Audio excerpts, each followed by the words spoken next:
Hi everyone, I'm Sean Smith. I'm a general contractor and I'm here to show you how to install GoBoard. If you've never tiled anything before, you might not know that you need a durable, waterproof surface under your tile called a tile backer board. Today I'm going to show you how easy it is to get your space completely ready for tile with a new product from Johns Manville. This is GoBoard. It's extremely durable, but it's about 80% lighter than traditional cement backer boards. That means it's easier to carry, plus it cuts cleaner than cement boards, so it's also easier to clean up your workspace after you're done. GoBoard is also great because it's inherently waterproof, which means fewer products to buy and less time to install. Let's get started. This is the bathroom that I'll be tiling. I'm focusing on the walls of the shower and the surrounding floor today, but GoBoard can be used in all kinds of tiling applications around the home, including the kitchen, laundry room, the basement, and of course, everywhere in your bathrooms. It can go into commercial buildings as well. Basically, you can use GoBoard anywhere you want to tile. First, I'm going to measure the space and create my project plan. A project plan is a great way to keep yourself organized. I'm going to take the measurements of the area that I'm going to tile and keep track of them on my project plan drawing. Now that I have my measurements, I can fill out my shopping list so I can make sure to buy everything I need in one trip. Let's start with GoBoard. GoBoard comes in two sizes, 1/2 inch and 1/4 inch. The 1/2 inch board is for walls, showers, ceilings, and floors. Use the 1/4 inch boards for the floors and countertops. Today, I'm going to be using the 1/4 inch board for the floors and the 1/2 inch board for the walls. And I need either galvanized roofing nails or backer board screws, dry set mortar, and polyurethane sealant to fasten, bond, and seal GoBoard. To complete your shopping list, you'll need to make sure you have the right tools in addition to your products. You can download the full installation instructions and product list from jm.com. I've already done some prep work to this shower that you'll need to do before you start your project. I removed all the fixtures, nearby electrical outlets, trim, the old tile, and setting materials. You can see that I'm down to the wall studs and insulation and the subfloor.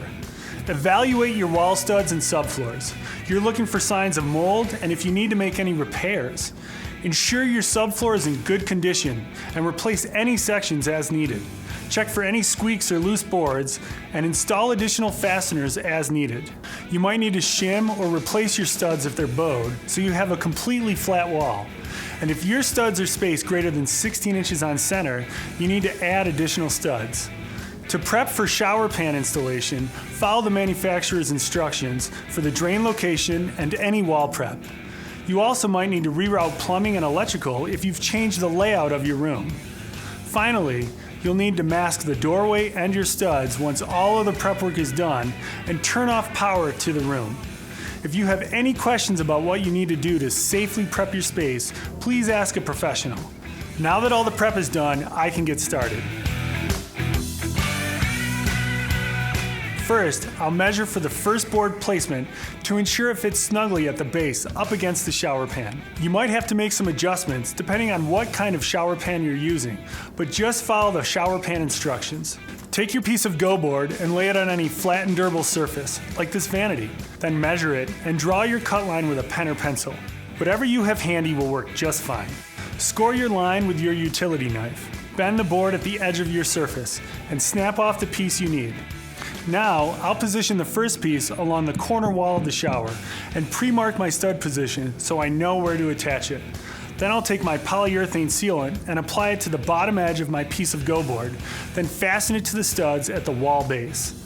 I need to apply enough of it so that it squeezes out at the side when I fasten GoBoard to the stud. I'll show you why in a minute. Take a look at the dot pattern on GoBoard. That tells me which way faces outward.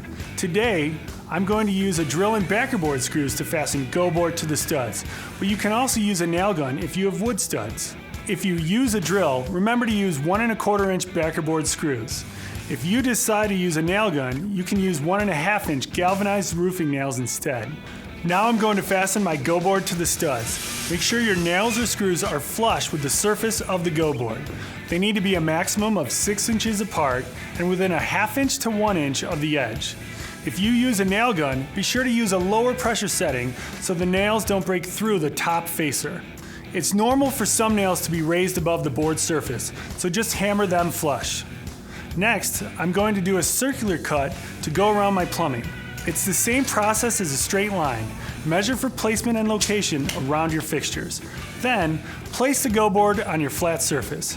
Measuring and drawing a circular cut line is a little trickier than a straight edge, but you can make dots to form the size of the circle you need, then complete it with your pen. You can also use a compass to get a more precise round shape. Cut GoBoard with your utility knife using multiple passes to cut through the board. Be sure to do a dry fit of your cut GoBoard pieces, especially around fixtures, before you put the polyurethane sealant on.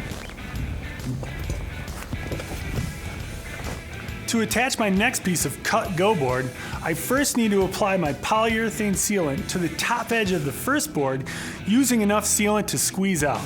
Position the second piece and butt it against the first board, leaving a small gap of approximately 1/8 of an inch. Then nail or screw in place.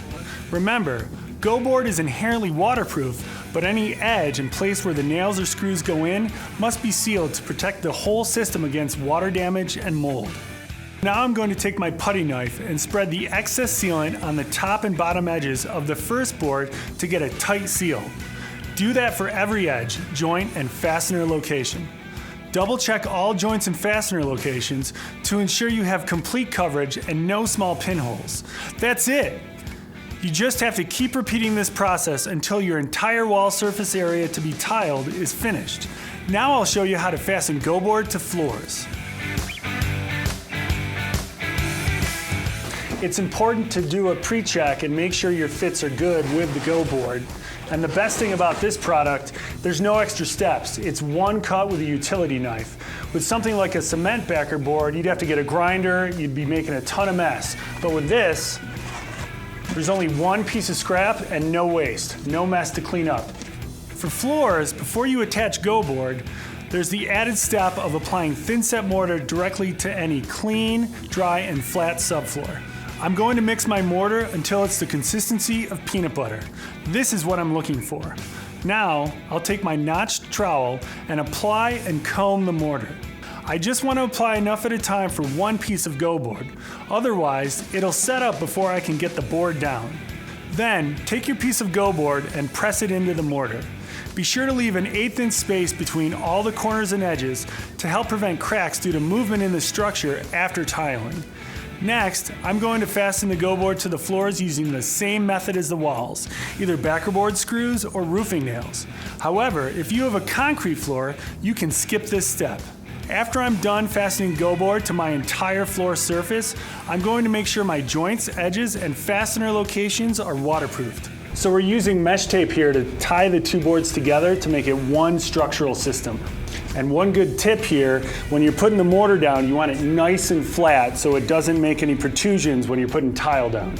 I'm going to take my liquid waterproofing membrane and my paintbrush and apply 2 heavy coats that extend at least 1 inch beyond the mortar. Be sure to follow the manufacturer instructions for drying times between coats and tiling.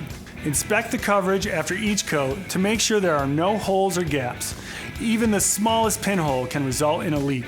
Well, that's it. We're done. As you can see, it's easy to complete a tile project with GoBoard, whether you're working on a new house or giving a facelift to your current home.